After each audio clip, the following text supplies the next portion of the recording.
Monsieur le Président. 110 € par jour et par détenu, c'est tout de même très cher pour fabriquer la récidive.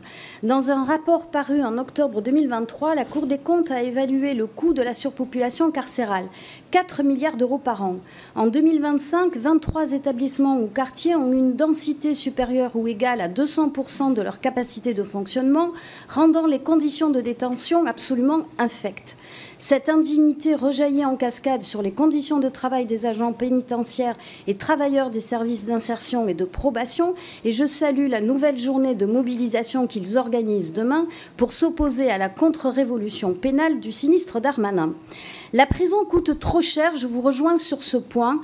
Au 1er mai 2025, les prisons comptaient une densité carcérale de 133,7%, tous établissements confondus, et de 164% dans les maisons d'arrêt. Le bon sens voudrait donc qu'on enferme moins, puisque manifestement, on enferme trop. Mais quand le sage pointe la lune, l'idiot regarde le doigt.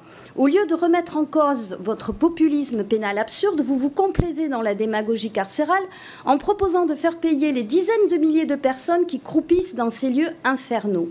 Les prisons brisent des vies, celles des personnes qui sont incarcérées, celles de leurs proches qui les assistent en préservant tant bien que mal un lien familial distendu par l'enfermement. On continue d'entasser à 3 ou 4 personnes dans les cellules de 9 mètres carrés 22 heures sur 24, sur des matelas posés à même le sol. Les équipements, ils sont aussi délabrés que les services sociaux et d'insertion sont sinistrés. Les rats et les cafards pullulent dans une crasse innommable qui vaut à l'État d'être si régulièrement condamné. Chers collègues, à combien fixez-vous le service proposé? Épinglé en 2020 par la Cour européenne des droits de l'homme pour ses prisons indignes, la France a dû verser en moyenne 15 500 € par détenu requérant.